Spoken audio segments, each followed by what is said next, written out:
Greater Phoenix. We can tell our story differently. A new perspective. A different look. Greater Phoenix A to Z. Good morning, afternoon, or evening, depending on when this finds you. Welcome to the Greater Phoenix A to Z podcast. I am your host for today's episode, Tim Bourcet. Today's show is focused on one of my favorite spots in the region, Roosevelt Row. For those outside the region, Roosevelt Row is downtown Phoenix's walkable arts district, home to art galleries, restaurants, bars, and boutique shops in a landscape dotted by colorful street art. Let's get started by introducing our two fantastic guests joining us for the discussion on all things Roosevelt Row. First, Cindy Dash. Cindy, a writer, artist, community advocate, and is co-owner and CEO of Changing Hands Bookstore, Arizona's oldest and largest independent bookstore, and a national leader for literary events and programming. Cindy, thank you so much for joining us today. Thanks for having me here. And next, my friend, Ruben Alonzo. I didn't just bring him on because he's my friend, but he is highly qualified. Ruben Alonzo is the Executive Director for Government and Community Engagement at Arizona State University. Prior to joining ASU, Ruben served as Mayor Stanton's Chief of Staff for Operations, a role he took on after successfully managing Stanton's mayoral campaign. Ruben, thanks for joining us. Thanks for having me. Okay, well, again, thank you both for joining us today. We're going to have a nice conversation about Roosevelt Row, one of our key selling points here at Greater Phoenix Economic Council when we are trying to attract businesses and folks to the region. So I'd like to just turn it over. Cindy, we'll turn it over to you first, and then Ruben. Just take a minute or two, share a little bit about why you're here today, your relation to the region, and Roosevelt Row. Sure. So I'm actually originally from the East Coast, moved to Denver, and then came out to Arizona in about 97.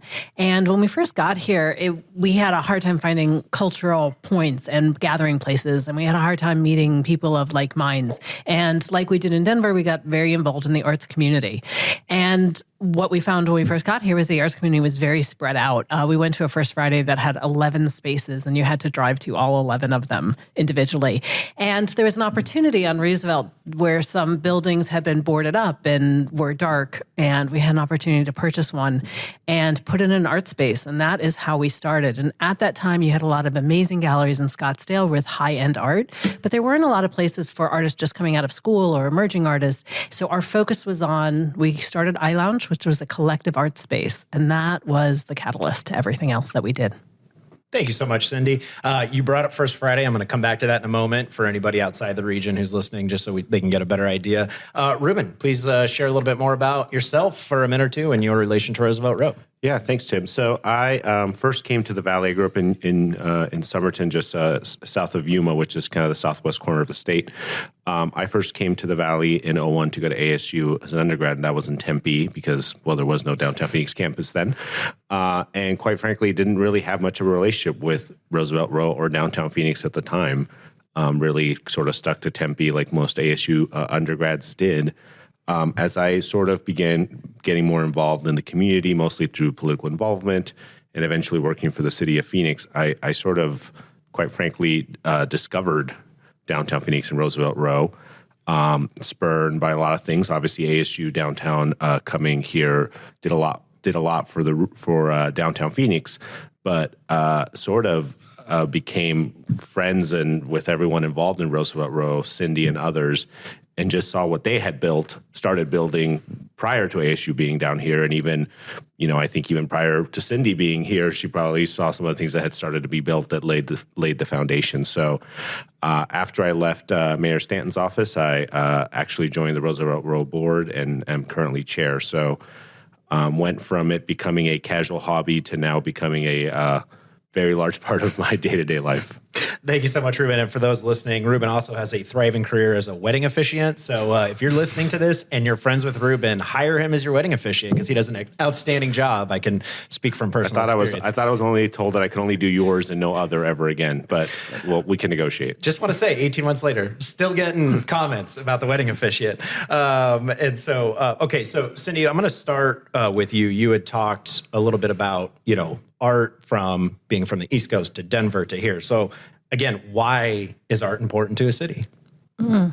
You know, that's such a great question. And it's a question being asked all the time. But, art allows us to think differently. It allows us to just naturally think outside of a box. And artist is the greatest equalizer. People from different economic backgrounds, different cultural backgrounds can have a meeting place around art because we all experience it differently and personally. And sometimes people don't know how to experience, but that's part of it too. And cities without art just feel, to me, stagnant. And I think it just attracts people, and our focus was getting people on the street and walking, and activating the art, again, allows us to be inspired. And do we consider tattoos art?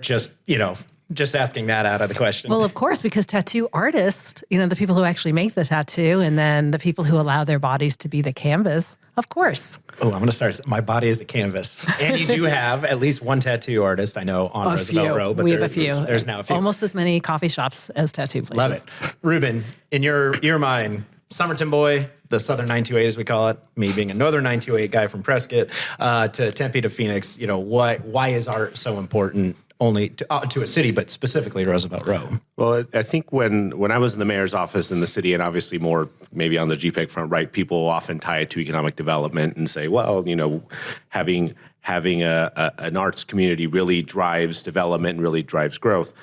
I think what that's about, though, it's not. I don't think developers are walking around like critiquing the murals and being like, oh yeah, this is where to go.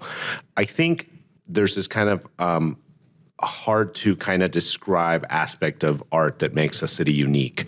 And when you go to a city and you afterwards you tell people about what that experience is, you'll probably mention places you went, you'll probably mention names of restaurants, and you'll sort of refer to an area being, whether like just something about an area that you really liked. And even if you don't name a specific piece or mural or sculpture, that's sort of what you mean. That's sort of the feeling you get. And ambiance, if you will. Yeah. And I think, a city devoid of that just looks like a cookie cutter version of any other place you've been. And so to me, art is uniqueness, and not because it's a unique piece of art, but because it gives you a unique feel to a place you're at. Great answer. Love it. Okay. So you've both hit on a few points that we're going to start diving into. And Ruben, I want to get back to your point on, from an economic development standpoint, because I've actually seen a good shift in the last decade of that becoming a prominent factor in relocations, business attraction, because people want it. So we're gonna dive a little bit into there. But I would like to tee up personal story. So I was a Roosevelt Row resident for 5 years, from 2014 to 2019, before I met my wife. And I think back to then, and we were kidding around before the podcast, for the Phoenicians listening, I got a 800 square foot studio apartment on Roosevelt Row for approximately $840 in 2014. And thinking back to it, it was like, holy smokes. But then thinking back even further, my first interaction with Roosevelt Row was about circa 2000. I'm finishing up high school in Prescott, really into punk, hardcore, all that, and modified arts on Roosevelt Row used to host a bunch of those shows. Very small, pack about 50 people in there, a bunch of screaming, crazy, moshing and all that. And that was my introduction to Roosevelt Row. But at the time, it looked significantly different than it does today. There was not the development. There were a lot of, I'll say, safety and health issues at the time. But looking back at it now, it's just very interesting to see how in literally 20 years, it has gone from kind of your standard whatever, downtown street to this thriving community. So I kind of want to jump into that. And again, with you both having your relationships with, we'll just call it the Roosevelt board for brevity's sake, what has been the biggest shift in 20 years that you have seen? Could be infrastructure, it could be just the pure development, but what is something, over the last 20, what is the biggest shift you have seen, probably due to some of your work? So Tim, I have to interject because I do think the last 20 years are really interesting, but we can't ignore prior to the past 20 years. And there was a very large indigenous community in this area. There was a large African-American community in this area. We had these little homes were actually antique shops and sewing stores. And we had a thriving community in this area. And then in the 70s, when a lot of downtown got zoned high-rises, all these structures got bulldozed and then became an area with what a lot of architects used to describe as vacant teeth. So we're rebuilding, and yes, the past 20 years, we went from vacant lots to a lot of development and a lot of housing. And I really love the fact that so many people live in this area. But in many ways, we are rebuilding what was actually there before we got there. Love that answer. Ruben, since you actually have only been here since 01, what are your thoughts? No, I think that was a great point, Cindy. And I think, then we sort of went into this kind of dormant era, cause for reasons that we could have 2 whole separate podcasts on probably. But I think one thing that started happening the last 20 years and pioneers like Cindy and other that sort of had come in for that, let's call it that next wave of Roosevelt Row. At first, I get the impression you guys were just fighting to get people down there, right? It was like the whole goal with First Friday and other things was how do we get people here? And I even feel like when I first started being involved on Roosevelt, that was still a little bit of the belief is like, how do we get people down here? These are the galleries we have. These are there was a period of time where it felt like the only kind of bar and restaurant that you could go to late at night was like Carly's, because there wasn't many others on there. Do not besmirch the good name of Chambers. Or Turf, yes. The predecessor. Well, and I think Carly's, and this is even pre-Turf Chambers, I think. Yeah. And so, often what Roosevelt Row was focused on was what do we do? How do we let's do a chili festival. Let's do a pie social.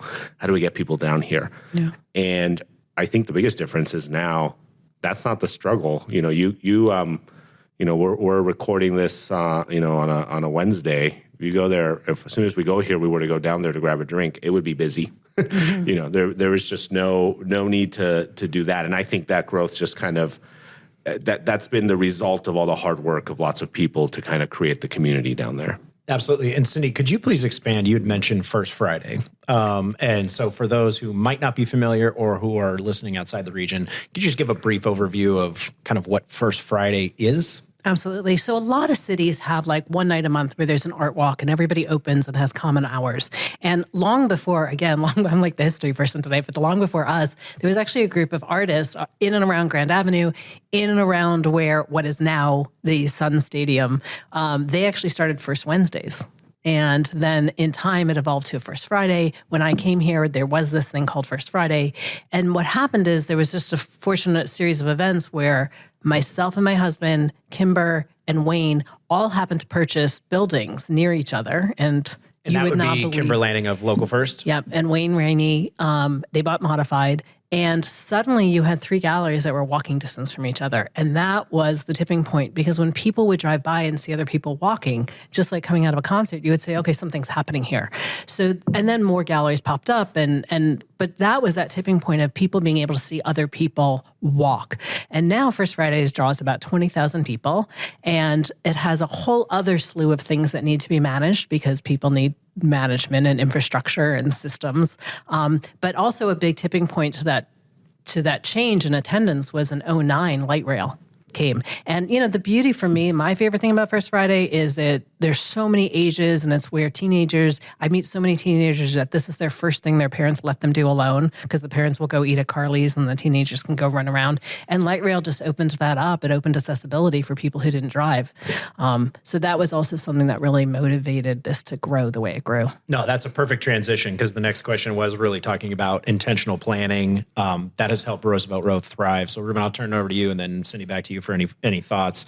Because the two that I have on my sheet, ASU downtown, Ruben, you already mentioned that, and Cindy, you just mentioned light rail. So are there any other examples of intentional planning that led to this, whether it be from the private sector, from the city of Phoenix, from the mayors? What were those key things that went into that intentional planning? Because it was intentional to build this up. So if you could expand on that. Yeah, I think one thing to not be forgotten, aside from ASU's downtown campus and the light rail expansion, I think those are key kind of markers as to the growth of Roosevelt downtown. I would also say that for a while there, a lot of the area that is now the biomedical campus was supposed to be an NFL stadium. Mm-hmm. And at the time when folks were trying to figure out when the Arizona Cardinals were going to leave Sun Devil Stadium and decide in Tempe, and there was sort of a decision point as to where they should go. there was a push to put them in downtown Phoenix, and a lot of land was assembled, a lot of houses were demolished with the idea to build an NFL stadium. And I think at the time, city leaders wisely thought that, look, a very large footprint for a stadium that's activated for 8 home games, plus other concerts and a few preseason games. But, let's think about the actual uses of that land. Wouldn't it make more sense to focus on higher education and research and biomedical? And we know from the developments happening adjacent to Roosevelt, which we can certainly talk about, the expansion of the Wexford Science and Technology just built a new laboratory just on the edge of Roosevelt, and in partnership with ASU. And I know from my work at ASU, one of the things they said is they wanted their first building to be the one closest to Roosevelt. Yeah, and I can speak just from the GPEC perspective, the biomedical campus, those projects you're talking about, that has become top line for a lot of prospects that we're talking to, specifically, obviously, in the healthcare and the biomedical community. But that brings with it a sense of, how do I say this? It just brings value when you see those names, and when you see all of the in-state universities, including NAU and U of A down there. It really shows that collaborative effort. So Cindy, again, you mentioned light rail, and Ruben's kind of mentioned ASU. Anything else? And I'm thinking more from the board, your role at the board, of some of that intentional planning. Anything that you thought was crucial to get things set up over the last decade or so? I think, again, it created a place where people could come together and say, again, as I said earlier, I come from the East Coast, and I very much still see myself as an East Coast person, but it was hard to get involved and build things on the East Coast. And here, it was so easy, especially at that time, to roll up your sleeves and say, how can I get involved? So there was tons of intentionality. These festivals that help people bring people downtown, access for artists to have activities and to show their work. At that time, one of the beauties of Roosevelt Row was there was affordable spaces for artists to set up studios, to set up gallery space. They were all owned by private people, so unfortunately, a lot of that sold off. But those were these opportunities in a moment in time where people could have access. Because if you could have an inexpensive studio, you can practice your skill and become better at what you do. And then so people came downtown because they were curious. And then the murals started coming up, and I remember somebody once joking, all everybody wants is something to take a picture in front of. And in many ways, that's what, people pull over to take a picture in front of a mural. So that really started activating. And now for me, the biggest change is all the people who live here. So you have more ownership of this space than in many ways other parts of the city. Some of these buildings immediately were dog friendly and put in dog washing stations. And I thought that was so smart, because that's going to put people on the street. They have to walk their dogs. So there was a lot of intentionality about a walkable community. I love it. And I'm thinking back, I graduated ASU when I was 6, went right in the military, was active duty for 4 years. So I actually missed, I think, the most important years of that growth. Because then I came back in 2010, I walk around, I'm like, oh my God, like this is like a completely different neighborhood, And so it's interesting that I missed all of kind of those key times, but able to experience it now. You really just missed a lot of meetings. That's when Ruben texts me, if he's been at these meetings, he's like, oh man, these meetings, this is a lot of conversation. There's a lot. Important conversation. Important. And what was great is we formed Roosevelt CDC to have a seat at the table, to have a voice. And the city, I would say, did a great job of recognizing that the community had a voice in this development. Absolutely. So I'd like to now kind of delve into your roles and responsibilities, both current and previous, with Roosevelt Row Board, because you are on the front lines there and helping dictate what is coming. So big picture, next 5 years, just very broad themes. What do you think the next 5 years of Roosevelt Row looks like? That's a great question. And honestly, probably, I think, obviously listeners can't see this, but Cindy and I both looked at each other, because these are the ongoing conversations we're having as an organization and as a board. We have, we sort of just, we sort of emerged from COVID with a community that was really eager to get back at things, right? First we were trying to decide when was the right time to bring back First Friday. And then everyone sort of decided for us, because it just started popping up on its own because people were so desperate for it. And that was sort of, it sort of made the decision for us. We're like, oh, should we start it this month? Should we start it next month? And then it was like, well, there's 40 vendors just showed up on their own without any sort of permits or street closures. So we probably should start it now so we can put some organization around this.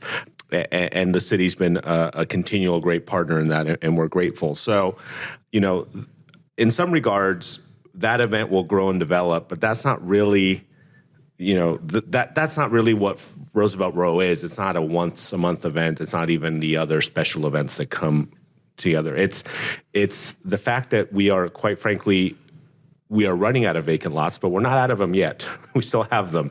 So I think the next 5 years, and you could maybe speak to this more than I could, Tim, but I know that a lot of depends on development forces in the economy. I think in the next 5 years, we will see at least, if not all those vacant lots being filled up, at least them being in process of being filled up. Mm-hmm. And so at that point, we will really have a good sense of what our resident to worker to employee in office to restaurant to art gallery ratio is. And I think that's sort of where, it's not just the board, but it's everyone that lives and everyone that has a business there comes together, and we sort of kind of together figure out the next phase. So I know I'm punting a little bit, but it's because I think that transition of the next 5 years is like we're right in the thick of it right now. Yeah. Any additional thoughts, Cindy? Yeah, I think, you don't build a community like this if you're not naive, because if you weren't naive, you would just say this is too much hard work and too much time and I'm not going to do it. But it was also that naive that I was one of the people who just thought we're different. We're more different than any other city in the country, and we're going to retain our art spaces and we're going to retain our studio spaces and we're going to make sure artists have a foothold here. But it's really hard with private land. And so what we are seeing now is some out-of-town development interests who kind of want to bring a cookie cutter model to us. And I think the work never stops. We have to continue these conversations. I'm so proud that Roosevelt Row is 99%. The businesses are locally owned.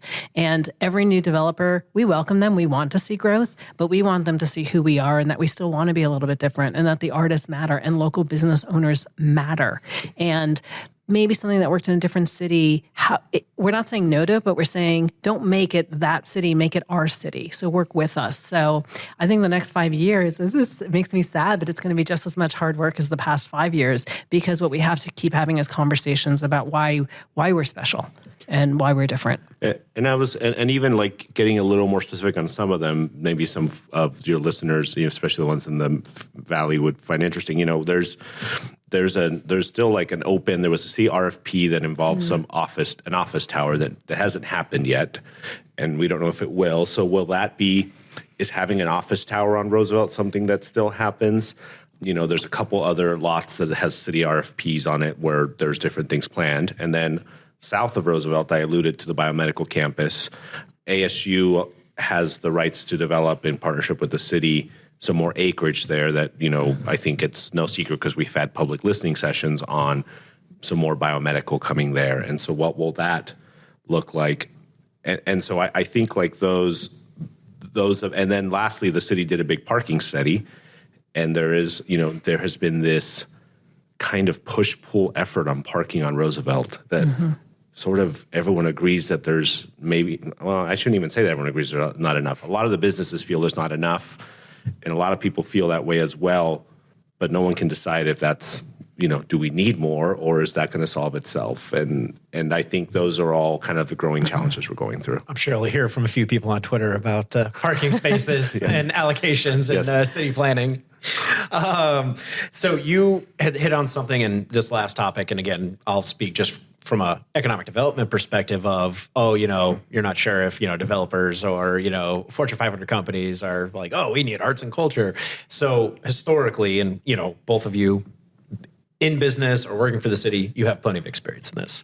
15, 20 years ago, economic development was get a company to locate, put a building up, do a ribbon cutting, get the mayor, toast with champagne, everybody goes to the golf course afterwards. Not me, because I don't golf. And that has shifted significantly. And now as companies, and I'll speak again only from my GPEC hat, companies that are locating here, everything from your big dogs like TSMC, Taiwan Semiconductor Company, but to the startups, the tech companies, Austin, San Francisco, Southeast Asia, these are smaller entities. And I am 38 years old. I'm not asking either of your ages, but these companies are made up of people who are my age or younger. Now I'm the one who's getting older. And guess what? Like, these folks want walkable communities. They want access to boutiques, tattoo shops, bars, restaurants, quality art galleries, things like that.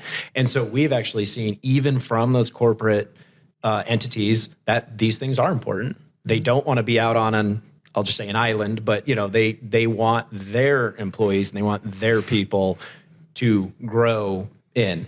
I know this is separate from Roosevelt Row, but one of our selling points is between downtown, midtown of where we're at currently downtown, Roosevelt Row, and then even up to north of McDowell, where you have your symphonies, your museum, like that matters because speaking, Cindy, as an East Coaster, you go to Boston, you go to New York, you go to these cities, and I mean, they have literal blocks, square miles of these things that are in these dense areas.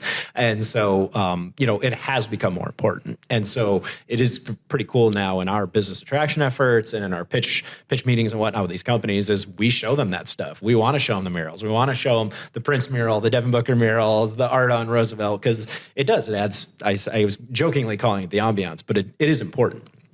And so again, I think it's good that a lot of these entities, they are looking at that. So that kind of transitions into what might be the last question here. What is it? What is it? The highest form of flattery? Imitation. Highest form of flattery. I was like, I'm bad with metaphors. And 10 years ago, when Roosevelt Row was really booming, and I'll even compare it to like a Tempe Town Lake, it's like all these other communities are like, oh, we want that. It's like, well, that's 30 years of planning and heavy lifting. So maybe create your own. But I do think that they are starting to look at things like Roosevelt Row, Goodyear, Gilbert, some of our other cities that have said, hey, wait a minute. If you have a kind of a downtownish area, mixed use, office, retail, art, like people like that. So for some of these cities and for anybody listening really outside of the state, what recommendations would you have as they're looking forward to doing some of these things? Again, just high level, I'm not asking for the devil's details, but high level, how can other communities take this as an example and possibly thrive? I think there's a little bit of what Cindy alluded to earlier, kind of a respect to the history. I don't think it was like people looked around and, were like, well, where do we put the arts district? Where's the biggest accumulation of cheap land that we can do this, right? Like, oh, okay, let's, we found it at 103rd Avenue. And so, it wasn't that. And it was really kind of respecting that this is sort of a lot of these things kind of naturally occurred at one point or another and sort of faded away.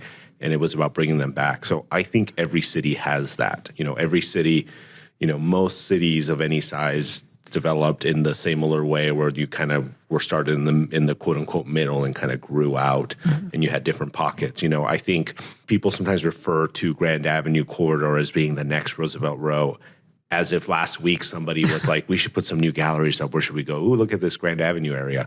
That has the same history as Roosevelt. It just, I would say maybe some people are discovering later, and that's okay. So I'm not an urban planner or an expert on this stuff, but I would say that every city, and I even think about where I grew up, and near Yuma, like there is actually there was basically an abandoned downtown when I was growing up that's now sort of being brought back, and it's right there. Like it was already there. It wasn't like the last mayor all of a sudden realized, hey, we could create an area, let's call it a downtown. These areas exist. It's about kind of getting the people together. And the last thing I'll say is that Roosevelt Row exists within, these existing neighborhoods, Evans Churchill, which is the actual kind of, Roosevelt Row refers to kind of the street and the CDC and the artists, and that's sort of the shorthand we all use. But the neighborhood, the residents live on the east side is Evans Churchill, on the west side is Roosevelt Action, and then there's other groups like Downtown Voices Coalition and others that sort of have been partners with all of us that fought for the streetscape to have bike lanes, to have those shade trees. And so it's, I would say, pick an area and then be intentional about your next steps. Love it. And I appreciate you kind of marrying up Grand and Roosevelt because, they are similar. Just my 2 cents. You should, the key point should be Bikini Lounge. That should be like the true connection between those two, just for. It is late at night. Just for history's sake. Yeah, and if you're from out of town and don't know this, Bikini Lounge is an exceptional dive bar that should be a stop when you come to Phoenix. And that should be a landmark. Definitely never went there underage 23 years ago. Right. Okay, Cindy. So again, same as Ruben. What is your advice? Again, you're a business owner. You're on the board. You've been in the region. So for random city out there, what is your suggestion for them? I think about this a lot. So I think, what do we learn and what can we do better? So what I want to do is challenge the other cities to, first of all, listen and not do that checkbox listening, which is I had a community meeting, check, but really listen, and then to think much more creatively and much more open and turn your performa. I've looked at them all. There's a way to make a performa work. Think about your activation of your ground spaces, not turning them into gyms, but actually activating them. Think about condoing them, right? Artist gallery, let the gallery owner become an owner of that ground space of your building. There's other ways to make your performa work, and then you're going to create generational wealth. And then you're never going to have an area torn down and a cultural community disappear.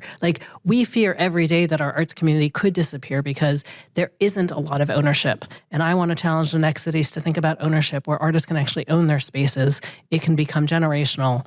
And my goal is I would like to see every ground floor of every apartment building become condos, and that these small businesses like my bookstore gets to partially own our building, which means I don't go away when more developers come in. So. I love that. And I gave Ruben the cheap plug for his wedding officiant skills. I have yet.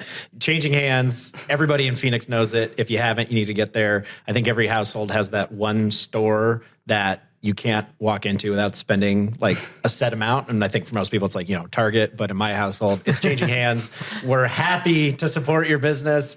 I don't walk out of Changing Hands without spending $50 minimum. Thank you. And by me, I mean my wife, but also me sometimes. But yeah, Changing Hands, gotta put the plug in because it's an incredible store. So great conversation. I think we're gonna wrap that up. I really appreciate both of you. Thank you for your work on Roosevelt Row, but also in the community.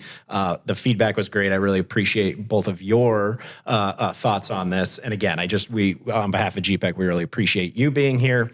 And for everybody else, thank you for joining us for the 5th episode of the Greater Phoenix A to Z podcast. Join Casey in a couple of weeks for episode 6, where she'll be focusing on new technology in Greater Phoenix. Do me and our guest a favor and be sure to subscribe to this podcast on your favorite podcast listening app. And if you're so inclined, please rate us 5 stars and leave a comment. To keep up with what's happening in Greater Phoenix, follow GPEC at Greater Phoenix on LinkedIn, Facebook, Instagram, Twitter, YouTube. Until next time, be safe and cheers.